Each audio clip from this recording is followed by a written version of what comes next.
মা হবার গল্পটা খুবই বিশ্রী। আমি খুব কম মেয়েকে চিনি যারা সুন্দরভাবে মানসিক, শারীরিক এবং পারিবারিকভাবে ভালো সাপোর্ট পেয়েছে মা হবার সময়।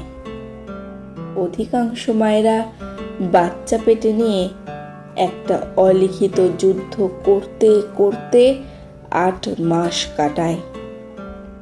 এরপর ওটিতে যায়। ওটি থেকে বের হয়ে কতজন মারা যায়।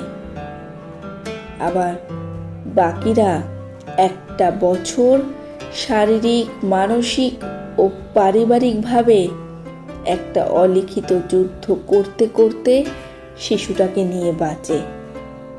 অথচ বিজ্ঞাপন থেকে শুরু করে সোশ্যাল মিডিয়া, টেলিভিশনে ফলাও করে বিজ্ঞাপন দিয়ে বলে প্রেগন্যান্সির সময় আগে ও পরে মাকে সুস্থ রাখুন, ভালো রাখুন।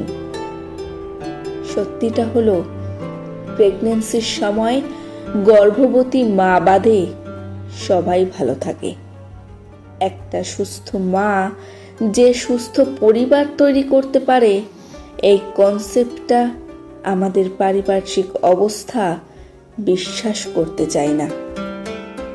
পৃথিবী জানে একজন মা হওয়া সুখের, কিন্তু মা হওয়ার গল্পটা এতই কঠিন, তার সাক্ষী পৃথিবী। পরিবার কিংবা অনেক সময় স্বামীও তার সাক্ষী হন না, তার পাশে থাকে না। সাক্ষী হয়ে থাকেন কেবলমাত্রই সেই মা।